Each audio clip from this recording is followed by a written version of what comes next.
ආයිබෝවන් දයාබර දුවේ පුතේ විද්‍යුත් රසායනය හා සම්බන්ධ අපි මේ කරගෙන යන සාකච්ඡාවේදී මේ වෙනකොට විද්‍යුත් රසායනය හා සම්බන්ධ බොහෝ කරුණු කාරණා අපි කතා කරලා අවසන් කරලා තියෙනවා. අපි අද දවසේ මේ විද්‍යුත් රසායනය හා සම්බන්ධ තවත් මාතෘකාවක් කතා කරමු. අද දවසේ අපි කතා කරමු විද්‍යුත් රසායනික කෝෂ පිළිබඳව. එතකොට මේ විද්‍යුත් රසායනික කෝෂ වර්ග දෙකක් තියෙනවා. එකක් තමයි විද්‍යුත් ධාරාවක් නිෂ්පාදනය කරගන්නා විද්‍යුත් රසායනික කෝෂ. ඒවට අපි කියනවා ගැල්වානීය කෝෂ, එහෙම නැතිනම් වෝල්ටීය කෝෂ කියලා. ඒ වගේම තවත් විද්‍යුත් රසායනික කෝෂ විශේෂයක් තියෙනවා.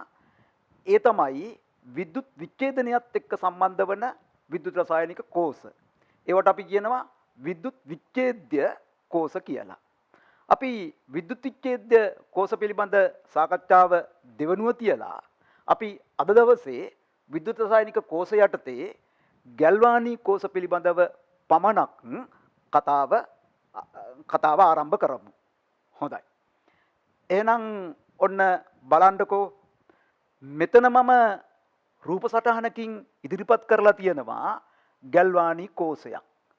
ඒක පොඩ්ඩක් නිරීක්ෂණය කරමු. මෙතනත් මම තවත් රූප සටහනකින් නිරූපණය කරලා තියෙනවා ඒත් ගැල්වානීය කෝෂයක්. මෙතන මම තවත් රූප සටහනකින් ඉදිරිපත් කරලා තියෙනවා ගැල්වානීය කෝෂයක්. මේකත් ගැල්වානීය කෝෂයක්, මේකත් ගැල්වානීය කෝෂයක්, මේකත් ගැල්වානීය කෝෂයක්. ඒ කියන්නේ විද්‍යුත් ධාරාවක් නිෂ්පාදනය කරගත හැකි කෝෂයක් මේක. මේකත් විද්‍යුත් ධාරාවක් නිෂ්පාදනය කරගත හැකි කෝෂයක්. මේකත් විද්‍යුත් ධාරාවක් නිෂ්පාදනය කරගත හැකි කෝෂයක්. මෙන්න මේ ගැල්වානීය කෝෂ පිළිබඳ සාකච්ඡාවට පෙර අපි පොඩි සංකල්ප කීපයක් තියෙනවා. අන්නේ සංකල්ප ටික පොඩ්ඩක් කතා කරගමු. හරි. හොඳයි. ඔන්න දැන් මෙතන බලන්නකෝ. මෙතන තියෙනවා සවිවර පිගන් මැටි ප්‍රාචීරයක්. මෙන්න මේ සවිවර පිගන් මැටි ප්‍රාචීරය හරහා ද්‍රාවණයට ගමන් කරන්න බෑ. හැබැයි මේකෙන් මේකටත් අවශ්‍ය නම් අයන ගමන් කරන්න පුළුවන්. එහෙනම් මේ තියෙන්නේ අයන වලට පමණක් පාරගම්‍ය පටලයක්. හරි. සවිවර පිගන් මැටි ප්‍රාචීරයක් තමයි මෙතන මම සකස් කරලා තියෙන්නේ. ඒ වගේම මේක දිහා බලන්නකෝ. මේක ඇතුලේ තියෙනවා KCl ද්‍රාවණය. මෙතන තියෙනවා කොපර් සල්ෆේට් ද්‍රාවණය. මෙතන තියෙනවා අයන වලට පමණක් පාරගම්‍ය පටලයක්. එහෙම නැතිනම් ජෙල් එකක්. හරි. එහෙනම් දැන් මේකෙන් මේකටත් මෙන්න මේ නිල් පාට තියෙන එකෙන් මේකටත් ද්‍රාවණ ගමන් කරන්න බෑ. හැබැයි මේ ප්‍රාචීරය හරහා නැත්නම් මේ පටලය හරහා අයන ගමන් කරන්න පුළුවන්. මේකෙත් මේ පටලය හරහා අයන ගමන් කරන්න පුළුවන්. අපි මෙන්න මේ වාගේ සංකල්පයක් තියෙන පොඩ්ඩක් පැහැදිලි කරගමු. මොකද්ද ඒ සංකල්පය? ද්‍රව සංධිය කියන සංකල්පය. එහෙනම් මොකද්ද මේ ද්‍රව සංධියක් කියලා කියන්නේ කියන එක අපි හොඳට පැහැදිලි කරගමු. මොකද්ද මේ ද්‍රව සංධියක් කියලා කියන්නේ? දැන් මෙතන තියෙනවා ද්‍රව සංධියක්. දැන් මෙතන තියෙනවා ද්‍රව සංධියක්. මොකද්ද මේ ද්‍රව සංධියක් කියලා කියන්නේ? එකිනෙකට වෙනස් විද්‍යුත් විච්ඡේද දෙකක් එකට ගැටෙන ස්ථානයක්. එහෙනම් දැන් මෙන්න මේ ස්ථානයේදී මේ විද්‍යුත් විච්ඡේදයත් මේ විද්‍යුත් විච්ඡේදයත් එකට ගැටෙන්න පුළුවන්. ඒ කියන්නේ මෙතන තියෙනවා ද්‍රව සංධියක්. මෙතනත් මේ විද්‍යුත් විච්ඡේදයත් මේ විද්‍යුත් විච්ඡේදයත් එකට ගැටෙන්න පුළුවන්. එකට ගැටෙනවා. එහෙනම් මෙතනත් තියෙනවා මොකද්ද? ද්‍රව සංධියක්. එහෙනම් මොකද්ද මේ ද්‍රව සංධියක් කියලා කියන්නේ? වෙනස් විද්‍යුත් විච්ඡේද දෙකක් එකට ගැටෙන ස්ථානයක්. ඒක වෙනස් විද්‍යුත් විච්ඡේද දෙකක්ම වීම අත්‍යවශ්‍යම නැහැ. මෙහෙම වුණොත් ඔන්න බලන්නකෝ. ඔන්න තියනවා මම ප්‍රාචීරයක් දාලා. මේ තියෙන ප්‍රාචීරයක්. අයන වලට පමණක් අර ඉස්සලා වාගේ අයන වලට පමණක් පාරගම්ම්‍ය ප්‍රාචීරයක් මේ තියෙන්නේ. මේකේ තියෙනවා එකක් NaCl ද්‍රාවණයක්. මේකේ තියෙන්නේ NaCl මයි. හැබැයි ඒකේ තියෙන්නේ ඊට වඩා සාන්ද්‍රණය වැඩි දෙකක් NaCl ද්‍රාවණයක්. දැන් මෙතනත් අපට කියන්න පුළුවන් ද්‍රව සංධියක් කියලා. ඒ කියන්නේ වෙනස් සංයුතියෙන් යුත් එකම වර්ගයේ විද්‍යුත් විච්ඡේද දෙකක් එකට ගැටෙන ස්ථානයකුත් අපට ද්‍රව සංධියක් කියලා හඳුන්වන්න පුළුවන්. එහෙනම් මොකද්ද? එහෙනම් මෙතන තියෙන්නේ ඒ ද්‍රව සංධියක් මෙන්න මෙතන. මොකද මේ විද්‍යුත් විච්ඡේද දෙක එකට ගැටෙනවා. හැබැයි වර්ගයේ NaCl එකමයි දෙන්නගේ සංයුතිය වෙනස්. එහෙනම් මොකද්ද මේ ද්‍රව සංධියක් කියලා කියන්නේ? එකිනෙකට වෙනස් විද්‍යුත් විච්ඡේද දෙකක් එකට ගැටෙන ස්ථානයක් හෝ වෙනස් සංයුතියෙන් යුත් එකම වර්ගයේ විද්‍යුත් විච්ඡේද දෙකක් එකට ගැටෙන ස්ථානයක් අපි කියනවා ද්‍රව සංධියක් කියලා. ඔන්න ඔය ද්‍රව සංධියක් හරහා විභවයක් තියෙනම් අන්නේ විභවයට අපි කියනවා ද්‍රව සංධි විභවය කියලා. ද්‍රව සංධියක් හරහා විභවයක් ක්‍රියාත්මක වෙනවා නම් අපි ඒකට කියනවා ද්‍රව සංධි විභවය කියලා. හරි. හොඳයි. එහෙනම් ඔන්න අපි පැහැදිලි කරගත්තා ද්‍රව සංධියක් කියලා කියන්නේ මොකද්ද? ද්‍රව සංධි විභවය කියලා කියන්නේ මොකද්ද කියන එක. ඊළඟට තවත් පොඩි සංකල්පයක් අපි පැහැදිලි කරගන්න බලමු. මොකද්ද මේ පැහැදිලි කරගන්න යන අනෙක් සංකල්පය? වෙන්කරණය. වෙන්කරණයක් කියලා කියන්නේ මොකද්ද කියන එක අපි පොඩ්ඩක් පැහැදිලි කරගන්න බලමු. වෙන්කරණය. දැන් මේ තියෙන්නේ වෙන්කරණයක්. මේ මෙතනක් තියෙන්නේ වෙන්කරණයක්. මෙතනක් තියෙන්නේ වෙන්කරණයක්. ඉස්සලා වාගේ අපි ගත්තොත් මෙන්න තියෙනවා NaCl ද්‍රාවණය. මෙතක එකක් NaCl මෙතන තියෙනවා දෙකක් නේ අපි ඉස්සලා ගත්තේ දෙකක් NaClම ගමු. දෙකක් NaCl මෙතන තියෙනවා අයන වලට පමණ පාරගම්ම්‍ය පටලය. නැත්තම් ප්‍රාචීරය. මේකත් වෙන්කරණයක්. මේ ප්‍රාචීරය වෙන්කරණයක්. මේ ප්‍රාචීරය වෙන්කරණයක්. මෙන්න මේ පටලය වෙන්කරණයක්. එහෙනම් මොකද්ද මේ වෙන්කරණයක් කියලා කියන්නේ? එකිනෙකට වෙනස් විද්‍යුත් විච්ඡේද දෙකක් අයන වලට පමණක් පාරගම්ම්‍ය පටලයකින් වෙන් කර ඇතනම් ඒ පටලය අපි කියනවා වෙන්කරණයක් කියලා. එහෙනම් මෙන්න මේ ප්‍රාචීරය වෙන්කරණයක්. එහෙනම් මෙන්න මේ පටලය වෙන්කරණයක්. එහෙනම් මෙන්න මේ පටලය වෙන්කරණයක්. ඒ වගේම වෙනස් සංයුතියෙන් යුක්ත එකම වර්ගයේ විද්‍යුත් විච්ඡේද දෙකක් අයන වලට පමණක් පාරගම්ම්‍ය පටලයකින් වෙන් කරලා තියෙනම් ඒත් අපි කියනවා වෙන්කරණයක් කියලා. එහෙනම් මෙතනක් තියෙන්නේ වෙන්කරණයක්. එහෙනම් මොකද්ද දුවේ පුතේ වෙන්කරණයක් කියලා කියන්නේ? වෙනස් විද්‍යුත් විච්ඡේද දෙකක් හෝ වෙනස් සංයුතියෙන් යුක්ත එකම වර්ගයේ විද්‍යුත් විච්ඡේද දෙකක් අයන වලට පමණක් පාරගම්ම්‍ය පටලයකින් වෙන් කරලා තිබ්බොත් අන්නේ පටලයට අපි කියනවා වෙන්කරණයක් කියලා. හරි. හොඳයි. එහෙනම් අපි පැහැදිලි කරගත්තා ද්‍රව සංධියක් කියලා කියන්නේ මොකද්ද කියන එක. ද්‍රව සංධි විභවය කියලා කියන්නේ මොකද්ද කියන එක. ඒ වගේම තවත් කාරණාවක් අපි පැහැදිලි කරගත්තා වෙන්කරණයක් කියන එක. හරි. හොඳයි.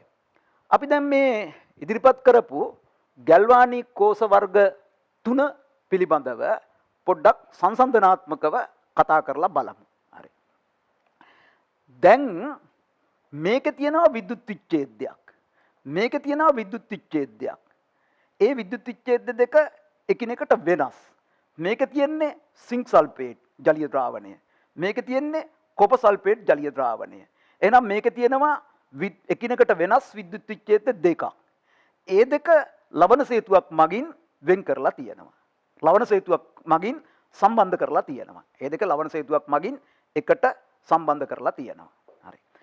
මේකේ තියෙනවා ඒ වගේම විද්‍යුත් විච්ඡේද දෙකක්. මේකේ තියෙන Zn2+ අයන අපි කියමු සිංක් සල්ෆේට්ම කියලා මේකේ තියෙන්නේ. මෙතනත් තියෙනවා විද්‍යුත් විච්ඡේදයක්. ඒකේ තියෙන්නේ Cu2+ අයන අපි කියමු ඒකේ තියෙන්නේ කොපර් සල්ෆේට් ජලීය ද්‍රාවණය කියලා. හරි. එහෙනම් මේකේ තියෙනවා විද්‍යුත් විච්ඡේදයක්. මේකේ තියෙනවා විද්‍යුත් විච්ඡේදයක්. ඒ කියන්නේ මේ කෝෂයේත් විද්‍යුත් විච්ඡේද දෙකක් තියෙනවා. ඒ විද්‍යුත් විච්ඡේද දෙක වෙන්කරණයකින් වෙන් කරලා තියෙනවා. හරි. ඊළඟට මේක බලන්න. මේකේ තියෙන්නේ එකම විද්‍යුත් විච්ඡේදය. මේකේ විද්‍යුත් විච්ඡේද දෙකක් නැහැ. ඒ නිසා මේකේ වෙන්කරණයකුත් නැහැ, ලවණ සේතුවකුත් නැහැ. එහෙනම් ඔන්න මේ ගැල්වානික් කෝෂ වර්ග 3 තියෙන වෙනස්කම් බලමු. මේකේ එකම විද්‍යුත් විච්ඡේදයයි තියෙන්නේ, වෙන්කරණයකුත් නැහැ, ලවණ සේතුවකුත් නැහැ. මේකේ මේ වර්ගයේ විද්‍යුත් විච්ඡේද දෙකක් තියෙනවා. ඒක වෙන්කරණයක් මගින් වෙන් කරලා තියෙනවා. ඒ කියන්නේ සවිවර පිගන්මැටි ප්‍රාචීරයක් හෝ වෙනත් සවිවර පටලයක් මගින් වෙන් කරලා තියෙනවා. මේකේ ලවණ සේතුවක් තියෙනවා. මේ තියෙන ලවණ සේතුවක් තියෙන ගැල්වානික් කෝෂයක්. මේකේ ලවණ සේතුවක් නැහැ, වෙන්කරණයක් තියෙනවා. මේකේ ලවණ සේතුවකුත් නැහැ, වෙන්කරණයකුත් නැහැ. හොඳයි. ඔන්න ඔය විද්‍යුත් විච්ඡේද වර්ග 3 වෙනස්කම් තමයි අපි මේ දැක්කේ. හරි. අපි දැන් මෙහෙම කරමු.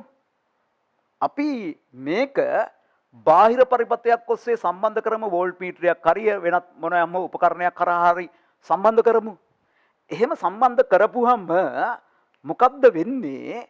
මෙන්න මේ ඉලෙක්ට්‍රෝඩයේ මේ ද්‍රාවණගත කොටසේ තියෙන පුෂ්ටික සිංක් ලෝහ පරමාණු ඉලෙක්ට්‍රෝන පිට කරමින් Zn2+ අයන හදනවා. ඒ කියන්නේ මෙන්න මේ ක්‍රියාව සිදු කරනවා. ඒ ක්‍රියාවෙන් නිෂ්පාදනය වන ඉලෙක්ට්‍රෝන මම මේ පස්සේ පැහැදිලි කරන්නම් මේ පැත්තට යන්නේ මොකද කියන එක. ඉලෙක්ට්‍රෝන මේ පැත්තට යනවා. ඒ ඉලෙක්ට්‍රෝන මේ පැත්තෙන් ගිහින් මෙතෙන්ද එනවා. ඒ ඉලෙක්ට්‍රෝන ගණ්ඩ මෙන්න මේ Cu2+ අයන යොමු වෙලා ඉලෙක්ට්‍රෝන අරගෙන කොපර් පරමාණු බවට පත් වෙනවා. ඒ කියන්නේ මේ බාහිර පරිපථය ඔස්සේ සම්බන්ධතාවය දුන්නට පස්සේ මේ අර්ධ කෝෂේ නැත්තම් මේ ඉලෙක්ට්‍රෝඩය මත මෙන්න මේ අර්ධ ප්‍රතික්‍රියාව සිද්ධ වෙනවා. එහෙනම් මේ සමස්ත ඇටවුම තුල මෙන්න මේ ඔක්සිකරණ අර්ධ ප්‍රතික්‍රියාවත් මෙන්න මේ ඔක්සිහරණ අර්ධ ප්‍රතික්‍රියාවත් සිද්ධ වෙනවා. ඔය අර්ධ ප්‍රතික්‍රියා දෙක එකට එකතු කරපුවාම මෙන්න මේ ඇටවුම තුල සිදුවන රෙඩොක්ස් ප්‍රතික්‍රියාවක් අපට ලැබෙනවා. එහෙනම් මෙන්න මේ ඇටවුම තුල රෙඩොක්ස් ප්‍රතික්‍රියාවක් සිද්ධ වෙනවා. මොකක්ද මේ සිදුවන රෙඩොක්ස් ප්‍රතික්‍රියාව? මම මෙන්න මෙහෙම දාලා තියෙනවා කෝෂේ කාර්යයක් කරනකොට. කෝෂේ කාර්යයක් කරනකොට මෙන්න මේ රෙඩොක්ස් ප්‍රතික්‍රියාව සිද්ධ වෙනවා. ඒක අපි සිදු කරනවා නෙමේ, ස්වයන් සිද්ධව ඒක සිද්ධ වෙනවා. අපි මේකටත් එමු. මෙහෙම ඇටවුම් කරලා අපි මේක බාහිර පරිපථය සම්බන්ධ කරොත්, බාහිර පරිපථය සම්පූර්ණ කරොත් අන්න අර කියපු ප්‍රතික්‍රියාවම මෙතනත් සිද්ධ වෙනවා. ඒ කියන්නේ මෙන්න මේ සිංක් Zn2+ අයන සාදමින් ඉලෙක්ට්‍රෝන පිට කරනවා. අර ඉස්සල්ලා එකේදී වාගේම ඒ ඉලෙක්ට්‍රෝන මෙහාට ගමන් කරනවා. ඒ ඉලෙක්ට්‍රෝන මෙහාට ගමන් කරලා මේ පැත්තට එනවා. මේ පැත්තට ආවට පස්සේ මේකේ තියෙන Cu2+ අයන ඒකෙන් ඉලෙක්ට්‍රෝන අරගෙන කොපර් පරමාණු බවට පත් වෙනවා. ඒ කියන්නේ මෙන්න මේ අර්ධ ප්‍රතික්‍රියාව මෙතන සිද්ධ වෙනවා. එහෙනම් මෙතනත් මොකද්ද සිද්ධ වෙන්නේ? sorry. අර ඉස්සෙල්ලා කතා කරපු ලවණ සේතුවක් සහිත ගැල්වානික් කෝෂයේ සිදුවෙච්චි සිංක් Zn2+ අයන බවට පත්වන ඔක්සිකරණ අර්ධ ප්‍රතික්‍රියාවත් Cu2+ කොපර් බවට පත්වන ඔක්සිහරණ අර්ධ ප්‍රතික්‍රියාවත් සිද්ධ වෙනවා. ඒ කියන්නේ මේ සමස්ත ඇටවුම තුල සිදු වෙනවා ඒ අර්ධ ප්‍රතික්‍රියා දෙකෙන් එකතුව සිදුවන රෙඩොක්ස් ප්‍රතික්‍රියාව ඒ කියන්නේ අර ඉස්සලා කෝෂයේ සිදුවෙච්චි එකම මෙන්න මේ රෙඩොක්ස් ප්‍රතික්‍රියාවම මෙතන සිද්ධ වෙනවා. අපි මෙතෙන් දෙමු. මේකත් අපි දැන් වෝල්ට්මීටරයක් හෝ බල්බයක් කරහා හෝ සම්බන්ධ කරමු. එහෙම සම්බන්ධ කරපුවාම මෙතන වෙන්නේ මේ ඉසෙඩ්ෙන් මෙන්න මේ කොටසේ තියෙන ඉසෙඩ්ෙන් ඉලෙක්ට්‍රෝන පිට කරමින් Zn2+ අයන බවට පත් වෙනවා. ඒ පිට කරන ඉලෙක්ට්‍රෝන මෙන්න මෙහෙ අරගෙන යනවා. අරගෙන ගිහින් මෙතෙන්ද එනවා. මේ විද්‍යුත් විච්ඡේදය තුල තියෙනවා H+ අයන. ඒ H+ අයන දෙකක් ඉලෙක්ට්‍රෝන දෙකක් අරගෙන H2 වායුව ලෙසින් පිට වෙලා යනවා. ඒ කියන්නේ මෙතන සිද්ධ වෙනවා මෙන්න මේ ඔක්සිකරණ අර්ධ ප්‍රතික්‍රියාව, මෙතන සිද්ධ වෙනවා මෙන්න මේ ඔක්සිහරණ අර්ධ ප්‍රතික්‍රියාව. මේ දෙකේ එකතුවෙන් මේ සමස්ත ඇටෝම තුල සිදුවන රෙඩොක්ස් ප්‍රතික්‍රියාවක් අපට ලැබෙනවා. මොකක්ද එහෙනම් අපට ලැබෙන රෙඩොක්ස් ප්‍රතික්‍රියාව? එක අපි සීන් කර පැත්තට දාලාම ලියමු. සින්ක් මුලින්ම දාලාම ලියමු. ඉස්සලා ලියපු විදිහටම දෙකක් H+ Zn2+ AQ ධන H2. හරි. හොඳයි. දැන් අපි නැවත මේ තුන්දෙනා සංසන්දනාත්මකව කතා කරලා බලමු. ඔන්න අපි ඉස්සලා හඳුනාගත්තා මේ තුන්දෙනාගේ තියෙන වෙනස්කම් ටිකක්. මොනවද මේ වෙනස්කම්? මේකේ වෙන්කරණයක්වත් ලවණ සේතුවක්වත් නැහැ. එකම විද්‍යුත් විච්ඡේදයයි තියෙන්නේ. මේකේ වෙන්කරණයක් තියෙනවා, විද්‍යුත් විච්ඡේද දෙකක් තියෙනවා. මේකේ විද්‍යුත් විච්ඡේද දෙකක් තියෙනවා, ලවණ සේතුවක්ම තියෙනවා. ඔන්න ඒ ගැල්වානික් කෝෂ වර්ග 3 වෙනස්කම්. ඒ වෙනස්කම් තියද්දී අපි දැන් සමානකමක් දකිනවා. මොකද්ද සමානකම? බාහිර පරිපථය සම්පූර්ණ කරාට සංවෘත කරාට පස්සේ මේ කෝෂය ක්‍රියාත්මක තත්වයට එනකොට, ඒ කියන්නේ මේ කෝෂයෙන් විද්‍යුත් ධාරාවක් නිෂ්පාදනය කරනකොට මෙන්න මේ රෙඩොක්ස් ප්‍රතික්‍රියාව ස්වයංසිද්ධව සිද්ධ වෙනවා. මේකෙත් බාහිර පරිපථය සංවෘත කරලා සම්බන්ධ කරලා මේකෙන් කෝෂය විද්‍යුත් ධාරාවක් ලබා ගන්න තත්වයට පත් කරනකොට මොකද්ද සිද්ධ වෙන්නේ? අර මෙන්න මේ කෝෂයේ සිද්ධ වෙච්චි මෙන්න මේ රෙඩොක්ස් ප්‍රතික්‍රියාවම ස්වයංසිද්ධව සිද්ධ වෙනවා. මේකෙන් අපි ඒ වාගේ විද්‍යුත් ධාරාවක් ගන්නකොට මෙන්න මේ රෙඩොක්ස් ප්‍රතික්‍රියාව ස්වයංසිද්ධව සිද්ධ වෙනවා. ඒ නිසා ඔය වර්ග තුනේම ඔන්න ඔය එකම දේ සිද්ධ වෙන නිසා අපට ගැල්වානික් කෝෂයක් මෙන්න මේ විදිහට අර්ථ දක්වා ගත්තොත් වඩා සුදුසු වෙනවා. කොහොමද? මෙතන ස්වයංසිද්ධව රෙඩොක්ස් ප්‍රතික්‍රියාවක් සිද්ධ වෙනවා. මෙතන ස්වයංසිද්ධව රෙඩොක්ස් ප්‍රතික්‍රියාවක් සිද්ධ වෙනවා. මෙතන ස්වයංසිද්ධව රෙඩොක්ස් ප්‍රතික්‍රියාවක් සිද්ධ වෙනවා. එහෙනම් මෙහෙම කිව්වොත් ස්වයංසිද්ධව සිදුවන රෙඩොක්ස් ප්‍රතික්‍රියාවක් ඇසුරින් විද්‍යුත් ධාරාවක් නිෂ්පාදනය කරගන්නා ඇටෝමක් ගැල්වානික් කෝෂයකි කියලා. හොඳයි. නැවතත් කිව්වොත් ස්වයංසිද්ධව සිදුවන රෙඩොක්ස් ප්‍රතික්‍රියාවක් ඇසුරින් විද්‍යුත් ධාරාවක් නිෂ්පාදනය කරගන්නා විද්‍යුත් රසායනික කෝෂයක් ගැල්වානික් කෝෂයකි කියලා අපට හඳුන්වන්න පුළුවන්. එතකොට මේ ධාරාව ගැන කතා කරනකොට ඉලෙක්ට්‍රෝන ධාරාව ගමන් කරන දිශාවට ප්‍රතිවිරුද්ධ දිශාවට ධාරාව ගමන් කරනවා කියලා තමයි අපි ගන්නෙ. ඉලෙක්ට්‍රෝන ධාරාව මෙහාට යනවා නම් ධාරාව ඊට ප්‍රතිවිරුද්ධ දිශාවට ගමන් කරනවායි කියන එක තමයි ගන්නෙ.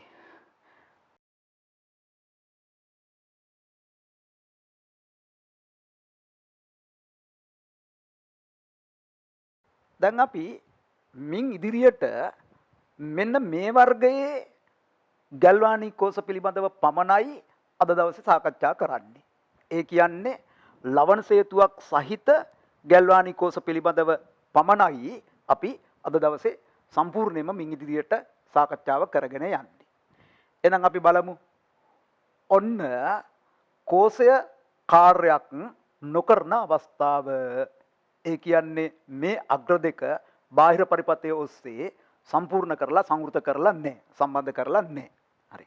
එතකොට මේකට අපිට කියන්න පුළුවන් මේකේ එක අර්ධකෝෂයක් කියලා. මෙන්න මේ සිංක් ඉලෙක්ට්‍රෝඩයට.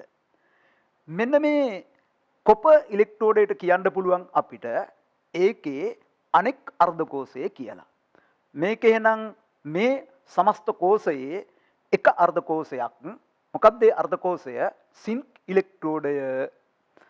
මේක එයාගේ අනෙක් අර්ධකෝෂය. මොකක්ද ඒ අර්ධකෝෂය? කොප ඉලෙක්ට්‍රෝඩය. ඔය දෙක ලවණ සේතුවක් මගින් මෙහෙම සම්බන්ධ කරලා තියෙන්නේ. දැන් මේකේ කෝෂය කාර්යයක් කරන්නේ නැහැ. හැබැයි මෙතන අර අපි කලින් කතා කරපු ඉලෙක්ට්‍රෝඩ සමතුලිතතාව මේ විදිහට ක්‍රියාත්මක වෙමින් පවතිනවා. අපි අර මුලින්ම කතා කරපු ඉලෙක්ට්‍රෝඩ සමතුලිතතාවය මේ විදිහට ක්‍රියාත්මක වෙමින් යනවා.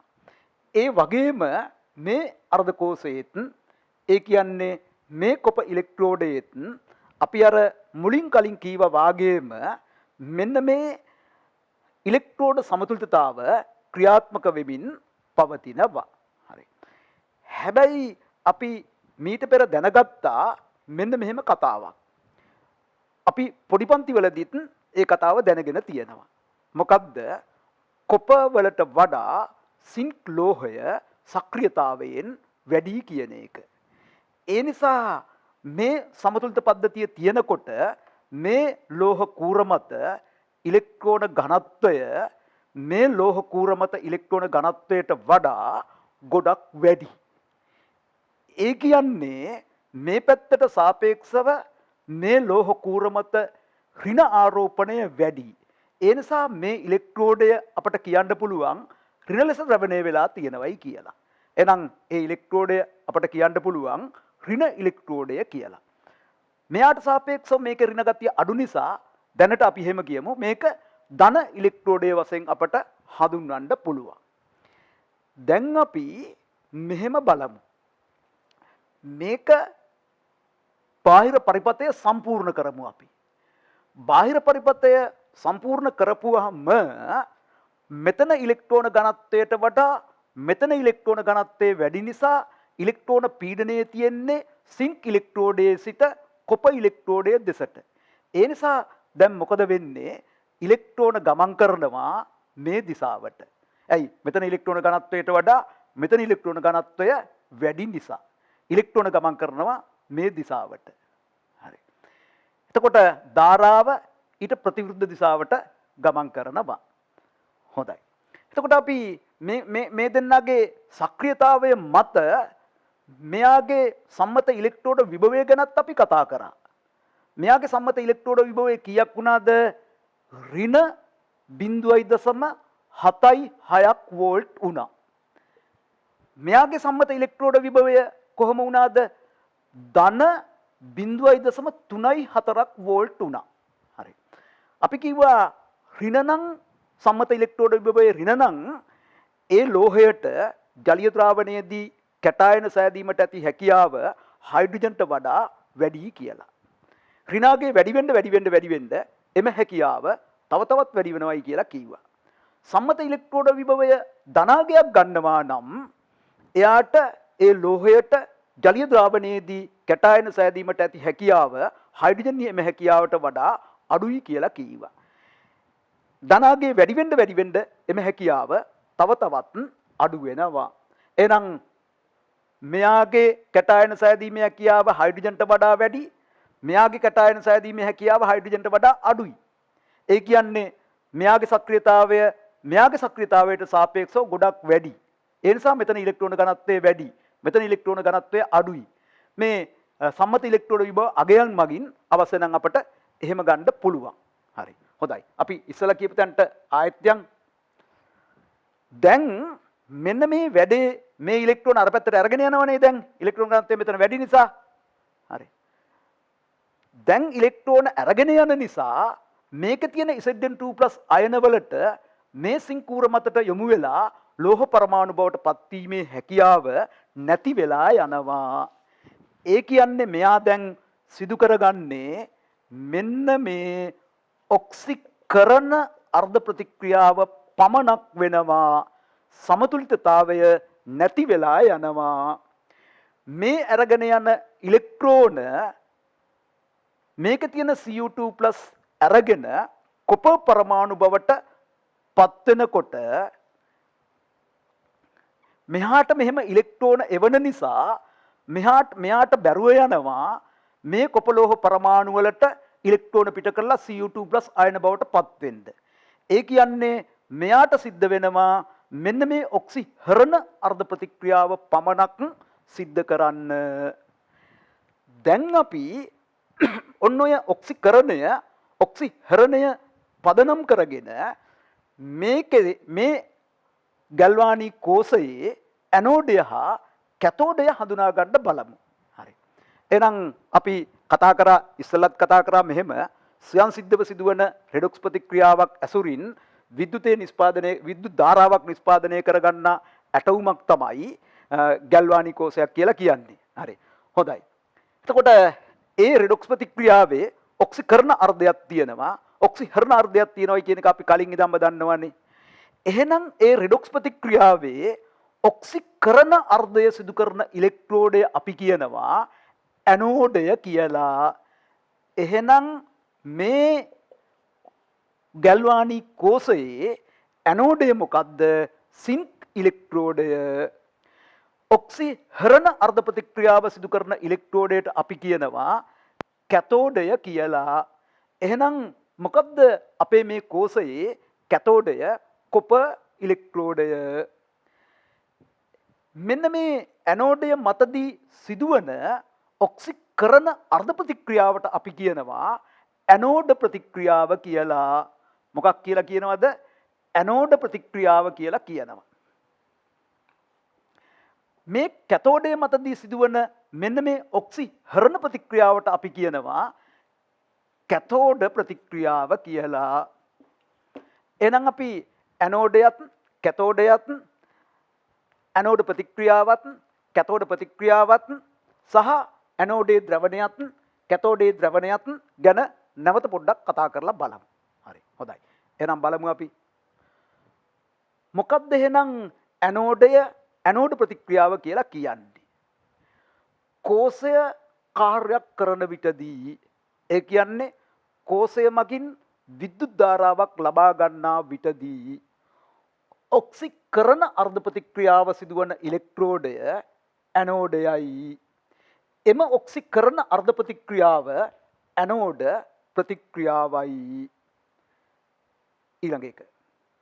කෝෂය කාර්යයක් කරන විටදී ඒ කියන්නේ කෝෂයෙන් විද්‍යුත් ධාරාවක් ලබා ගන්නා විටදී ඔක්සිහරණ අර්ධ ප්‍රතික්‍රියාව සිදුවන ඉලෙක්ට්‍රෝඩය කැතෝඩයයි. එම ඔක්සිහරණ අර්ධ ප්‍රතික්‍රියාව කැතෝඩ ප්‍රතික්‍රියාවයි. එතකොට ඊළඟ කතාව ගල්වානී කෝෂයක ඇනෝඩය ඍණ ලෙසයි ද්‍රවණය වෙලා තියෙන්නේ. ගල්වානී කෝෂයක කැතෝඩය ධන ලෙසයි ද්‍රවණය වෙලා තියෙන්නේ. ඇයි? මෙතන ස්වයන් සිද්ධව ඉලෙක්ට්‍රෝන නිෂ්පාදනය වෙනවා. ස්වයන් සිද්ධව ඍණ නිෂ්පාදනය වෙනවා. එනිසා මෙතන ඍණ ලෙස ද්‍රවණය වෙලා තියෙනවා. මෙතන ඍණ නැති කරලා දානවා. ඒ නිසා මෙතන ධන ලෙස ද්‍රවණය වෙලා තියෙනවා. එහෙනම් ගල්වානී කෝෂයක ඇනෝඩේ ඍණ ලෙසත් කැතෝඩය ධන ලෙසත් ද්‍රවණය වෙලා තියෙනවා. අපි දැන් බලමු කැතෝඩයත් ඇනෝඩයත් හොයාගන්නේ කොහොමද කියලා. කැතෝඩයත් ඇනෝඩයත් අපට හොයාගන්න පුළුවන් ඒ කෝෂය තුල තියෙන අර්ධ කෝෂ දෙකේ සම්මත ඉලෙක්ට්‍රෝඩ විභව සැලකිල්ලට අරගෙන. සම්මත ඉලෙක්ට්‍රෝඩ විභව වලට අපට ඕනනම් කියන්න පුළුවන් ඔක්සිහරණ විභව කියලා. එතකොට ඔක්සිහරණ ඍණයි ධනත් සැලකිල්ලට අරගෙන අර්ධ කෝෂ දෙකේ සම්මත ඉලෙක්ට්‍රෝඩ විභව වලින් සම්මත ඉලෙක්ට්‍රෝඩ විභවය අඩු කෙනා ඇනෝඩය වෙනවා. සම්මත ඉලෙක්ට්‍රෝඩ විභවය වැඩි කෙනා කැතෝඩය වෙනවා. එහෙමනම් අර්ධ කෝෂ දෙකේම සම්මත ඉලෙක්ට්‍රෝඩ විභව ඍණාගයක් ගන්නවා නම් ඍණාගය වැඩි කෙනා ඇනෝඩය, ඍණාගය අඩු කෙනා කැතෝඩය. සම්මත ඉලෙක්ට්‍රෝඩ විභව දෙකෙන් එකක් ඍණ අනෙක ධන නම් ඍණාගයේ තියෙන කෙනා ඇනෝඩය වෙනවා. ධනාගයේ තියෙන කෙනා කැතෝඩය වෙනවා. අර්ධකෝෂ දෙකේ සම්මත ඉලෙක්ට්‍රෝඩ විභව දෙන්නගෙම ධන නම් ධනාගයේ අඩු කෙනා ඇනෝඩය වෙනවා. ධනාගයේ වැඩි කෙනා කැතෝඩය වෙනවා. sorry. විද්‍යුත් රසායනික ශ්‍රේණිය ගත්තාම විද්‍යුත් රසායනික ශ්‍රේණියේ ඉහළින් තියෙන ඉලෙක්ට්‍රෝඩය ඇනෝඩය වෙනවා. පහළින් තියෙන ඉලෙක්ට්‍රෝඩය කැතෝඩය වෙනවා. අපි ඉස්සලා සාකච්ඡාවට ගත්තු ගැල්වානිකෝසයම ගම්මුකෝ. ඒ කියන්නේ සින්ක් ඉලෙක්ට්‍රෝඩයත් කොපර් ඉලෙක්ට්‍රෝඩයත් කියන අර්ධකෝෂ දෙකෙන් සමන්විත ගැල්වානිකෝසය. ඕක ඕනනම් අපිට කියන්න පුළුවන් ඩැනියල් කෝෂයේ ආකෘතියක් කියලා. ඩැනියල් කෝෂයේ ආකෘතියක් ඔය තියෙන සම්පූර්ණ ඩැනියල් කෝෂයේ ඊට වඩා ඇටෝම වෙනස් සිදුවන ප්‍රතික්‍රියාව ඕකම තමයි. හරි. හොඳයි. එහෙනම් බලන්නකෝ අපි ඉස්සලා හඳුනාගත්ත විදිහට මේ ගැල්වානි කෝෂයේ ඇනෝඩ ප්‍රතික්‍රියාව මෙන්න මේක. මොකද්ද? සින්ක් Zn2+ අයන බවට පත්වන ඔක්සිකරණ අර්ධ ප්‍රතික්‍රියාව. ඕකේ කැතෝඩ ප්‍රතික්‍රියාව අපි හඳුනාගත්තා. මොකද්ද මේ කැතෝඩ ප්‍රතික්‍රියාව? Cu2+ අයන කොපර් පරමාණු බවට පත්වන අර්ධ ප්‍රතික්‍රියාව ඔක්සිහරණ අර්ධ ප්‍රතික්‍රියාව. ඔන්න ඔය ඇනෝඩ ප්‍රතික්‍රියාවත් කැතෝඩ ප්‍රතික්‍රියාවත් එකට එකතු කරපුවම ලැබෙන ප්‍රතික්‍රියාව අපි දන්නවා. සින්ක් ඒක අපි ඉස්සෙල්ලත් කතා කරා. Cu2+ එතකොට Cu2+ Zn කොපර්. හරි. එතකොට මේකට අපි කියනවා කෝෂ ප්‍රතික්‍රියාව කියලා. එහෙනම් ඇනෝඩ ප්‍රතික්‍රියාවත් කැතෝඩ ප්‍රතික්‍රියාවත් ඉලෙක්ට්‍රෝන ඉවත් වෙනසේ එකට එකතු කරගත්තට පස්සේ ලැබෙන රෙඩොක්ස් ප්‍රතික්‍රියාව අපි කියනවා කෝෂ ප්‍රතික්‍රියාව කියලා. එතකොට ඇනෝඩ ප්‍රතික්‍රියාව ලියන කොටත් කැතෝඩ ප්‍රතික්‍රියාව ලියන කොටත් කෝෂ ප්‍රතික්‍රියාව ලියන කොටත් තනි ඊතලයේ දාන්න ඕනේ. ඉදිරි අතට පමණක් යොමු වන බව පෙන්වන්න ඕනේ. ප්‍රතිවර්ති ඊතලය නොදා ඉන්න ඕනේ. එහෙනම් මොකද්ද කෝෂ ප්‍රතික්‍රියාව කියලා කියන්නේ? කෝෂය කාර්යයක් කරන විටදී ඒ කියන්නේ කෝෂය තුලින් විද්‍යුත් ධාරාවක් ලබා ගන්නා විටදී සිදුවන රෙඩොක්ස් ප්‍රතික්‍රියාව අපිට කියන්න පුළුවන් කෝෂ ප්‍රතික්‍රියාව කියලා. අපි දැන් පොඩ්ඩක් ලවණ සේතුවේ කාර්යයන් පොඩ්ඩක් විමසලා බලමු. හරි. මේ කෝෂයේ රූප සටහන වෙත යොමු වෙන්න. මෙතන සිදුවන අර්ධ ප්‍රතික්‍රියාව මොකද්ද? මෙන්න මේ ඔක්සිකරණ අර්ධ ප්‍රතික්‍රියාව. ඒ ඔක්සිකරණ අර්ධ ප්‍රතික්‍රියාව සිදුවීම නිසා මේ ද්‍රාවණයට එකතු වෙනවා Zn2+ අයන. මේකේ ඉස්සරලා තිබ්බේ සින්ක් සල්ෆේට්. සින්ක් සල්ෆේට් උදාසීන කරනවා. උදාසීන වෙලා තියෙනවා Zn2+ අයන ප්‍රමාණයට SO4 අයන ප්‍රමාණයට සමාන වෙලා. දැන් SO4 මොකුත් උනේ නැහැ. හැබැයි මේකට Zn2+ අයන ආවා. Zn2+ අයන එනකොට මෙතන දැන් විභවයක් ඇති වෙනවා. ඇයි? ඒක උදාසීනීකරණය කරන්න ඇනායන මදි. SO4 ප්‍රමාණය මදි. ඒ නිසා මොකද වෙන්නේ? මෙන්න මේ අර්ධපාරගම්‍ය පටලය හරහා Zn2+ එකක් ආවොත් මේකේ තියෙන KCl වලින් Cl- අයන දෙකක් මේ අර්ධපාරගම්‍ය පටලය හරහා මේකට එකතු වෙනවා.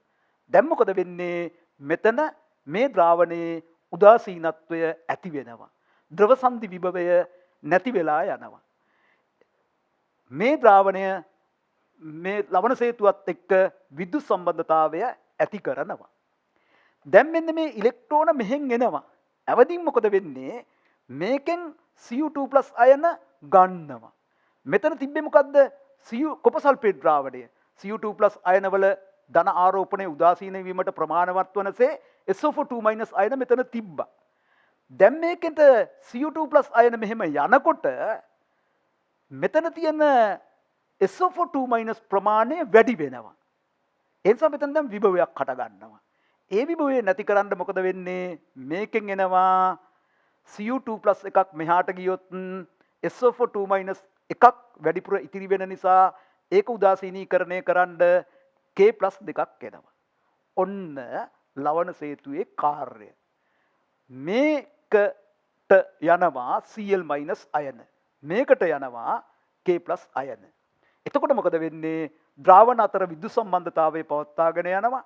ද්‍රාවණවල උදාසීනත්වය පවත්වාගෙන යනවා. කෝෂය ක්‍රියාත්මක තත්වයට පත් වෙනවා. ඒ නිසා ලවණ සේතුවක් ගැන අපට මෙහෙම කියන්න පුළුවන්. හරි.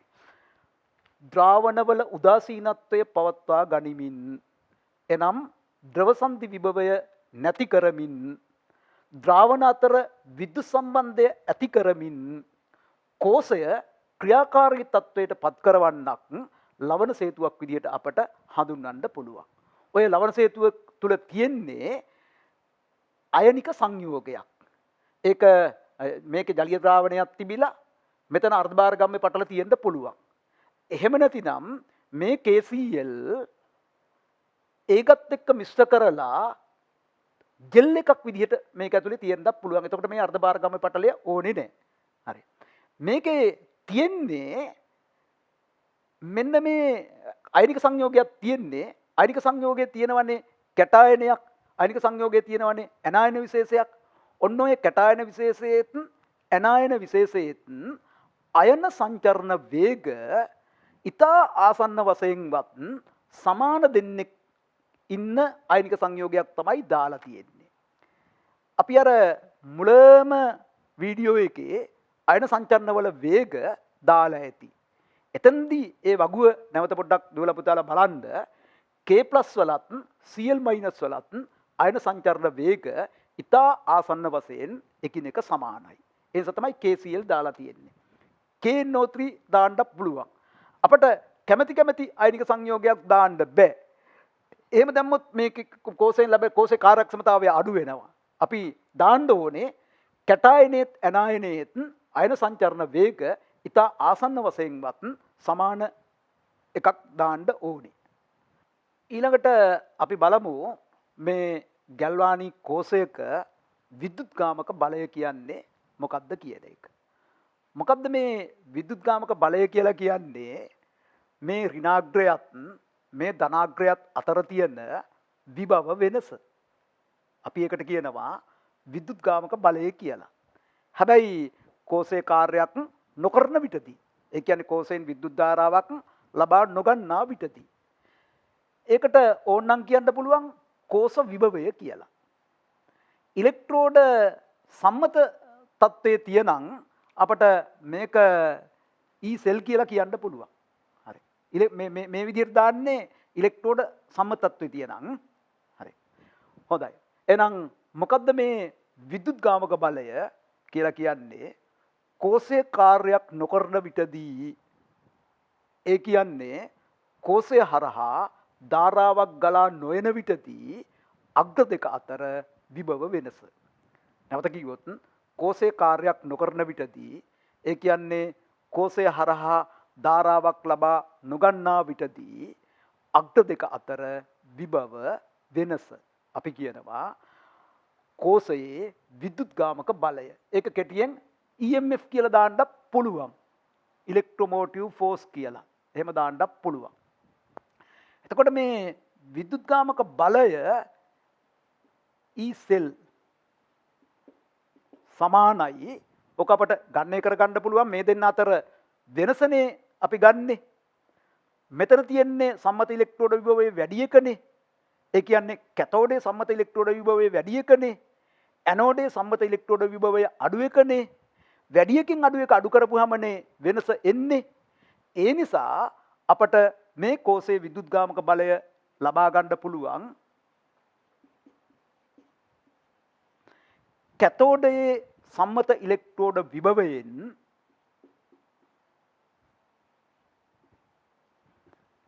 ඇනෝඩයේ සම්මත ඉලෙක්ට්‍රෝඩ විභවය අඩු කරලා. ඔන්න එහෙනම් හොඳට මතක තියාගන්න ගැල්වානි කෝෂයක විදුද්ගාමක බලය ගණනය කරගන්න පුළුවන් කැතෝඩය වන අර්ධකෝෂයේ සම්මත ඉලෙක්ට්‍රෝඩ විභවයෙන් ඇනෝඩය වන අර්ධකෝෂයේ සම්මත ඉලෙක්ට්‍රෝඩ විභවය අඩු කරලා. ඊ කැතෝඩ් ඍණ ඊ ඇනෝඩ්.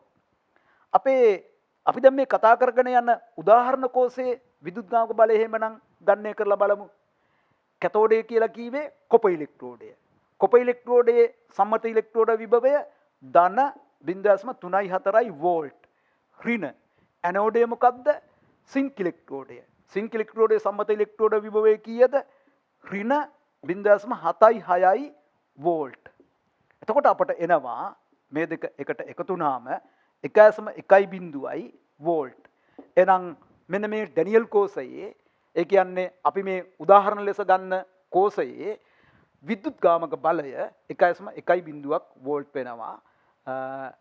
කැතෝඩයත් ඇනෝඩයත් සම්මත ඉලෙක්ට්‍රෝඩ වලින් සමන්විත නම්.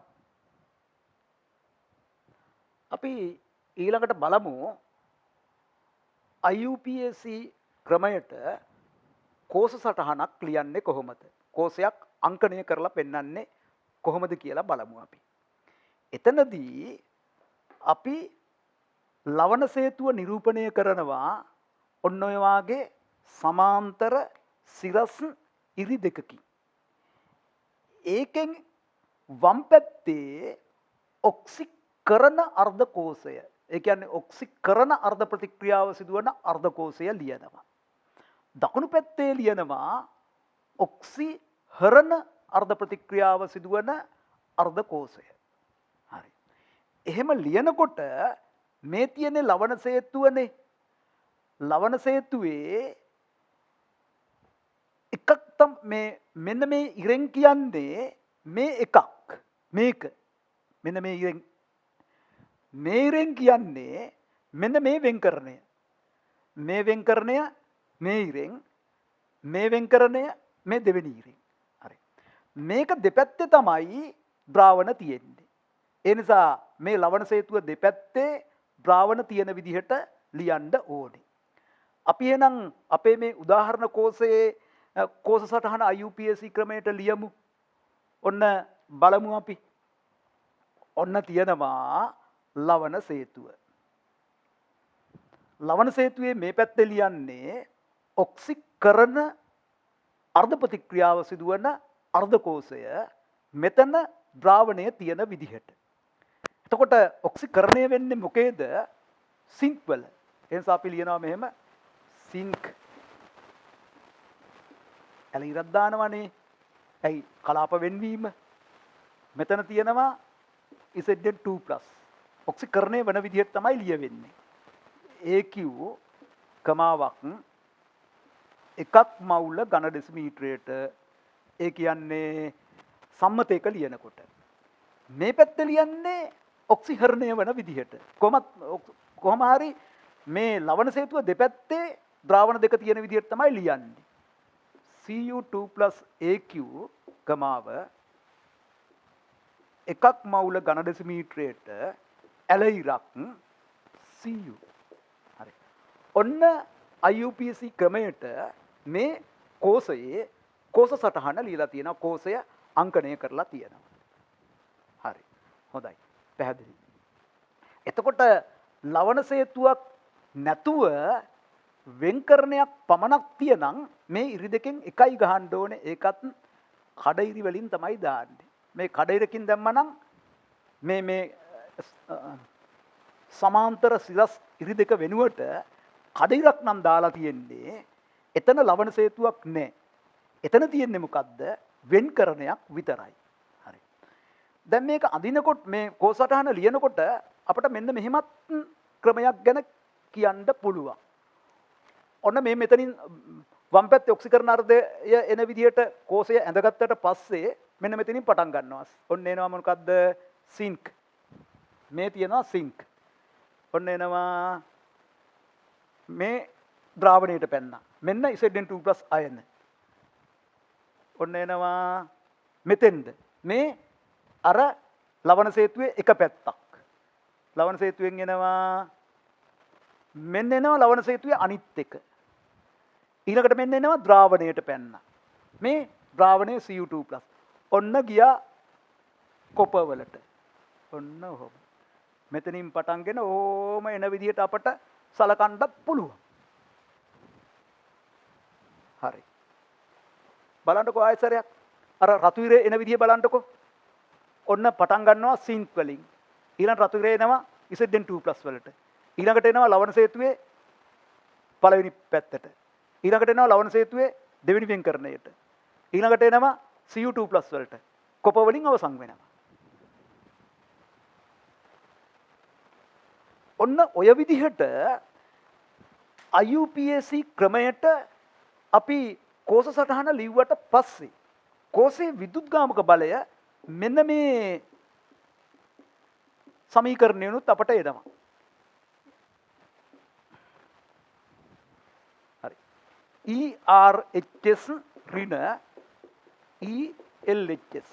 ඒ කියන්නේ දකුණු පැත්තේ තියෙන අර්ධකෝෂයේ සම්මත ඉලෙක්ට්‍රෝඩ විභවය ඍණ වම් පැත්තේ තියෙන අර්ධකෝෂයේ සම්මත ඉලෙක්ට්‍රෝඩ විභවය. ඒ කියන්නේ කෝෂ සටහන IUPAC ක්‍රමයට ලීවට පස්සේ කෝෂයේ විදුත්ගාමක බලය මේ සමීකරණයෙන් ගන්නත් පුළුවන්. ඔන්න මම මේ දීලා තියෙනවා සම්මත හයිඩ්‍රජන් ඉලෙක්ට්‍රෝඩයේ සම්මත ඉලෙක්ට්‍රෝඩ විභවය. මේ තියෙන්නේ සම්මත සින්ක් ඉලෙක්ට්‍රෝඩයේ, මේ තියෙන්නේ සම්මත මැග්නීසියම් ඉලෙක්ට්‍රෝඩයේ, මේ තියෙන්නේ සම්මත කොප ඉලෙක්ට්‍රෝඩයේ සම්මත ඉලෙක්ට්‍රෝඩ විභව අගයන්. අපි දැන් ඉස්සරෝම මෙන්න මේ දෙන්න එකතු කරලා හදන කෝෂයේ කෝෂ සටහන ලියමු. ඒ කියන්නේ සම්මත හයිඩ්‍රජන් ඉලෙක්ට්‍රෝඩයත් සම්මත සින්ක් ඉලෙක්ට්‍රෝඩයත් එකට එකතු කරලා හදන ගල්වානී කෝෂයේ කෝෂ සටහන ඉස්සරෝම ලියමු. අපට ඒ සඳහා ඇනෝඩය කැතෝඩය තෝරාගන්න ඕනි. ඔක්සිහරණය කොතනද වෙන්නේ කියලා තෝරාගන්න ඕනි. අපි දන්නවා අපි ඉස්සලා ඉගෙනගත්තු විදිහට සම්මත ඉලෙක්ට්‍රෝඩ විභවය වැඩි කෙනා කැතෝඩය, අඩු කෙනා ඇනෝඩය. නැත්නම් ඍණාගය තියෙන කෙනා ඍණයි බිඳුවයි තියෙනකොට ඍණාගය තියෙන කෙනා ඇනෝඩය, බිඳුව තියෙන කෙනා කැතෝඩය. සම්මත ඉලෙක්ට්‍රෝඩ විභවය වැඩි කෙනා කැතෝඩය, අඩු කෙනා ඇනෝඩය. එහෙනම් ඔන්න අපි ලිව්වා ලවණ සේතුව. මේ පැත්තේ ලියන්නේ ඔක්සිකරණය වන එක. මේ දෙන්න එකට සම්බන්ධ කරපුවාම මේ අර්ධකෝෂයේ තමයි ඔක්සිකරණය වෙන්නේ. එහෙනම් අපි දැන් ලියනවා Zn ඇලයිරක් Zn2+ AQ කමාවක් එකක් මවුල ඝන ඩෙසිමීටරයට. මේ පැත්තෙන් ලියන්නේ ඔක්සිහරණය. ඒ කියන්නේ හයිඩ්‍රජන් ඉලෙක්ට්‍රෝඩය. එහෙනම් ඔන්න එනවා H+AQ කමාව එකක් මවුල ඝන ඩෙසිමීටරයට ඇලයිරක් H2 වායු එකක් ATM ඇලයිරක් ප්ලැටිනම්. ඔන්න එයාගේ කෝෂ සටහන ඒ දෙන්නගේ. ඊළඟට අපි ගම්මු මෙන්න මෙහෙම.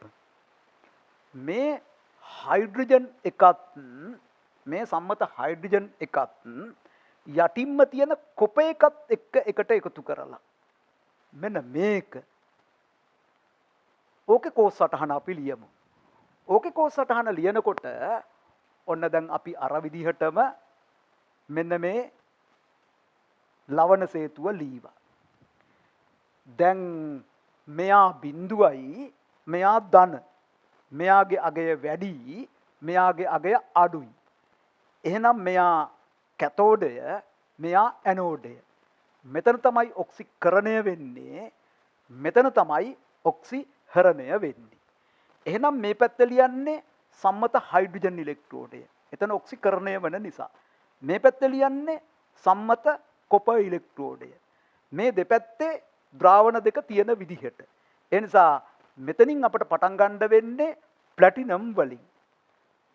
ප්ලැටිනම් ඝනය ඇලයිරක් H2 වායුව එකක් ATM ඇලයිරක් H+AQ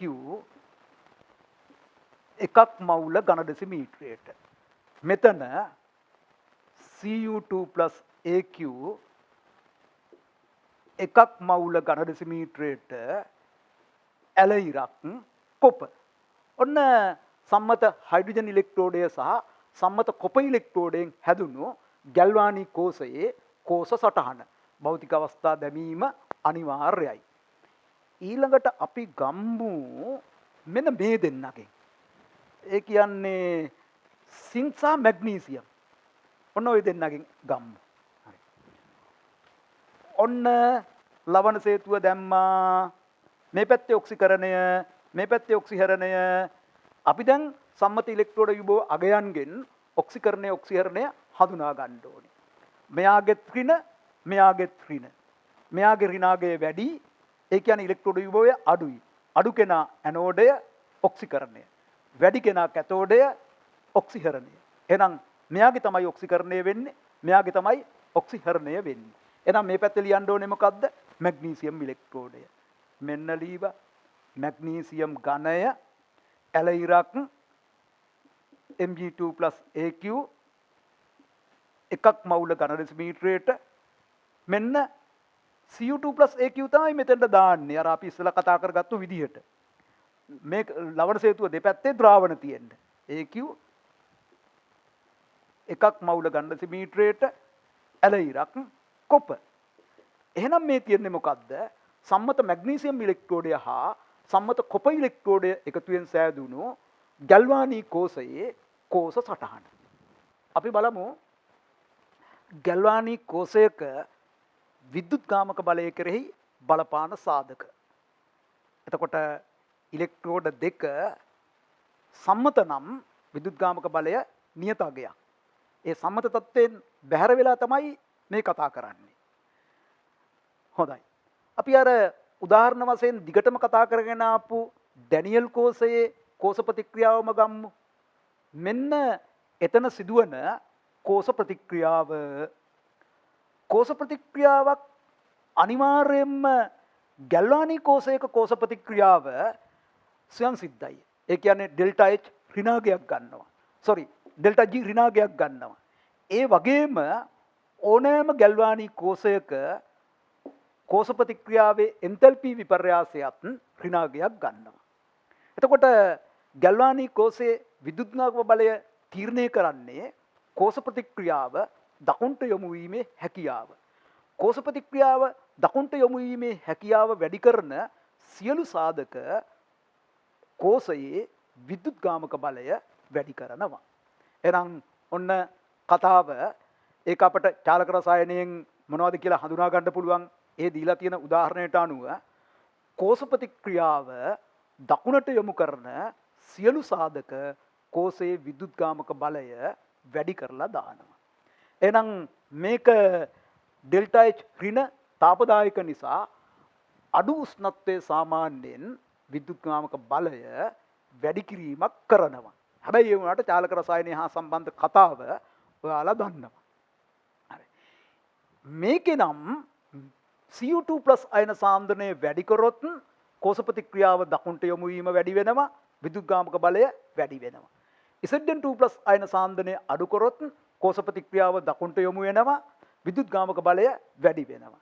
එහෙනම් දීලා තියෙන උදාහරණයේ කෝෂ ප්‍රතික්‍රියාව සැලකිල්ලට අරගෙන අපට පුළුවන්කම තියෙනවා ඒ කෝෂයේ විද්‍යුත්ගාමක බලය කෙරෙහි බලපාන සාධක ටික තීරණය කරන්න.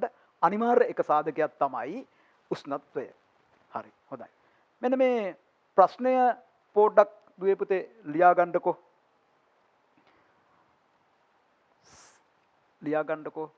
සම්මත ඉලෙක්ට්‍රෝඩ විභවයද සමගින් සම්මත ඉලෙක්ට්‍රෝඩ විභවයන්ද සමගින් සම්මත ඉලෙක්ට්‍රෝඩ යුගලය බැගින් පහත දක්වා ඇත. සම්මත ඉලෙක්ට්‍රෝඩ විභවයද සමගින් සම්මත ඉලෙක්ට්‍රෝඩ යුගලය බැගින් පහත දක්වා ඇත. ඒ එක් එක් යුගලය සඳහා සාදාගත හැකි ගැල්වානී කෝසයේ එක නම් කළ රූප සටහන අඳින්න. දෙක IUPAC ක්‍රමයට කෝස සටහන ලියන්න. තුන කෝසයේ විද්‍යුත්ගාමක බලය ගණනය කරන්න. හතර ඇනෝඩ ප්‍රතික්‍රියාව කැතෝඩ ප්‍රතික්‍රියාව හා කෝස ප්‍රතික්‍රියාව ලියා දක්වන්න. හොඳයි දුවේ පුතේ, ගැල්වානී කෝස පිළිබඳ කතාව තමයි අපි අද කරගෙන ගියේ. ඊළඟ සතියට මේ දක්වා අපි විද්‍යුත් රසායනය යටතේ සාකච්ඡා කරපු කරුණු හා සම්බන්ධ ප්‍රශ්න සාකච්ඡා කිරීමක් පමණයි කරන්නේ. ඒ ප්‍රශ්න සාකච්ඡා කිරීම අපි කරමු විභාග ප්‍රශ්න සැලකිල්ලට අරගෙන. ඒ නිසා ඊළඟ සතියේ ඒ කියලා කියන්නේ මේක 4 වෙනි වීඩියෝ එක. 5 වෙනි වීඩියෝ එකට එනකොට 2000 සිට 2019 දක්වා තියෙන විභාග ප්‍රශ්න ටිකත් සකස් කරගෙන වීඩියෝ එක නැරඹීම ආරම්භ කරන්න. හොඳයි. ඒ වීඩියෝ එක ආරම්භයේදීම අවශ්‍ය අවුරුදු ප්‍රශ්න තියෙන අවුරුදු මොනවද, අපි කතා කරන ප්‍රශ්න මොනවද කියන එක මම ඉස්සරෝම සටහනක් දාලා ඉන්න. එතකොට ඔයාලට පුළුවන් ඒ සටහනට අනුව ප්‍රශ්න ටික වෙන් කරගෙන ඊට පස්සේ එතෙන් සිට වීඩියෝව නරඹලා මේ විභාග ප්‍රශ්න වලට පිළිතුරු දීමේ හැකියාව හොඳින් දියුණු කර ගන්න. හොඳයි. දුවේ පුතේ, අද දවසට එනම් මේ වීඩියෝ එක නවත්තනවා. ආයිබෝවන්.